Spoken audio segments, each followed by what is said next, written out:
El Señor esté con ustedes. Lectura del Santo Evangelio según San Mateo. En aquel tiempo, los fariseos, al oír que había hecho callar a los saduceos, se acercaron a Jesús, y uno de ellos le preguntó para ponerlo a prueba: Maestro, ¿cuál es el mandamiento principal de la ley? Él le dijo: Amarás al Señor tu Dios con todo tu corazón, con toda tu alma, con todo tu ser. Este mandamiento es el principal y primero. El segundo es semejante a él: amarás a tu prójimo como a ti mismo. Estos dos mandamientos sostienen la ley entera y los profetas. Palabra del Señor. Estamos en este 30º domingo del tiempo ordinario del ciclo A y vemos que quieren coger a Jesús con una pregunta capciosa. Jesús sabe que hay muchísimos mandamientos y le están haciendo una pregunta muy difícil. En la primera lectura nos damos cuenta que Israel, entre todos los pueblos de la antigüedad, tuvo una religión muy original porque protege a los débiles. La cultura en nuestra sociedad protege y valora los fuertes. Israel le dice a los israelitas lo que Dios quiere: no oprimirás ni vejarás al forastero, porque ustedes mismos fueron forasteros en Egipto. Porque el pobre puede clamar a Dios.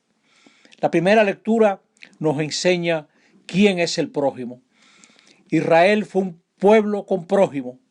Más allá de la ventaja, más allá de lo que nos aprovecha, está la fraternidad.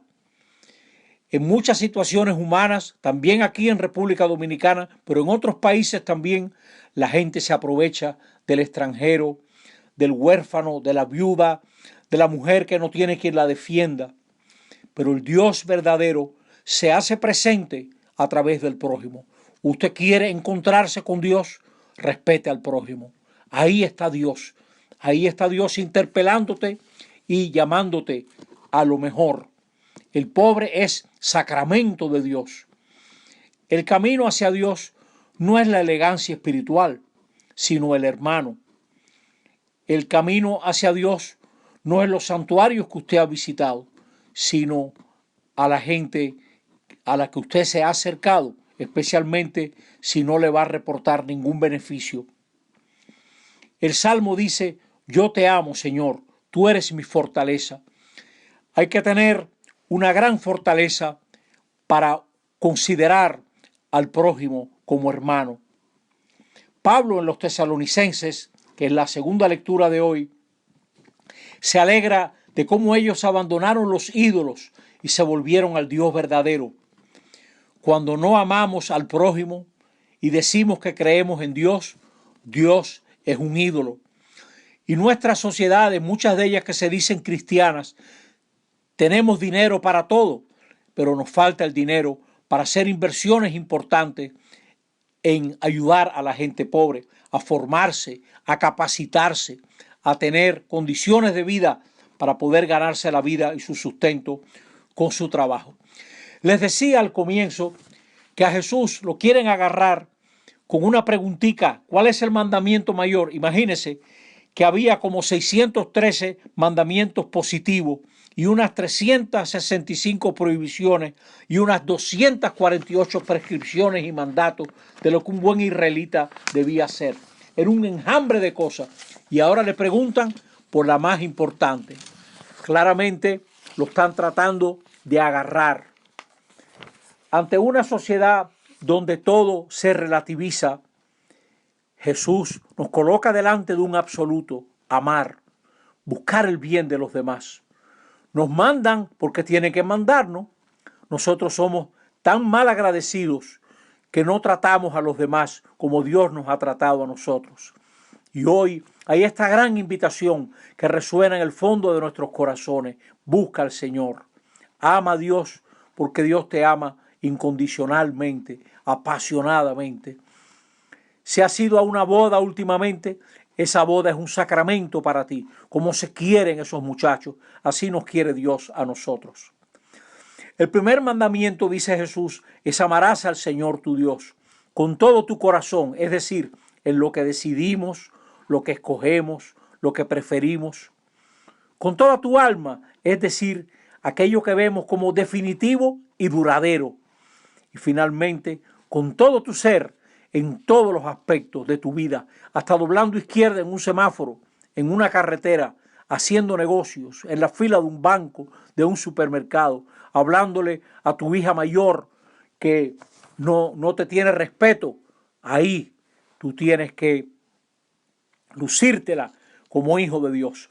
A Jesús no le preguntaron por el segundo, pero Jesús lo pone. Nosotros somos la gente que Jesús llamó a seguirlo. A nosotros nos toca el primero y el segundo.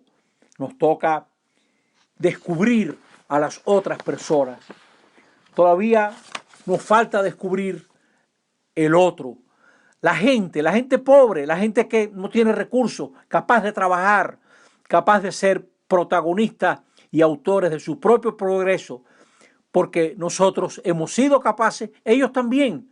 Todo está en creer en ellos, en tener hermanos, en tener hermanos. ¿Cuántas veces no hemos visto que un hermano mayor enseña a montar bicicleta al hermanito menor que creía que no podía montar, que tenía un miedo, y ahí lo montó y lo ayudó, y ese muchachito salió con su bicicleta y ahora no se baja? Así saldrán nuestra gente, nuestras mujeres y hombres pobres, si nosotros tomamos en serio la condición de nuestros hermanos. Esos locos que andan por la calle hablando disparate son un análisis de nuestra razón. Son ese CC que le sacan a uno de sangre. Analiza a los locos que andan sueltos por la calle y te darás cuenta en qué sociedad estamos viviendo. Extendamos hacia los otros el mismo amor que queremos para nosotros. Y vamos a crear un mundo donde se podrá vivir. Nosotros nos creemos que nos faltan recursos. Es verdad, somos un país pobre, pero sobre todo nos falta responsabilidad. Tomar buenas decisiones, bien encaminadas. Estamos viendo autoridades que renuncian a su sueldo. Eso es interesante. Ojalá copiemos eso. Eso indica una nueva responsabilidad. Estamos viendo cosas que nos deben de llevar a reflexionar y ver qué vamos a hacer nosotros entonces en bien de los demás. Sin duda, lo más importante, lo han dicho muchas veces los obispos, lo más importante que podemos hacer por el prójimo es la educación. Y la segunda, el orden que arranca por la justicia. Un país desorganizado daña a los más pequeños.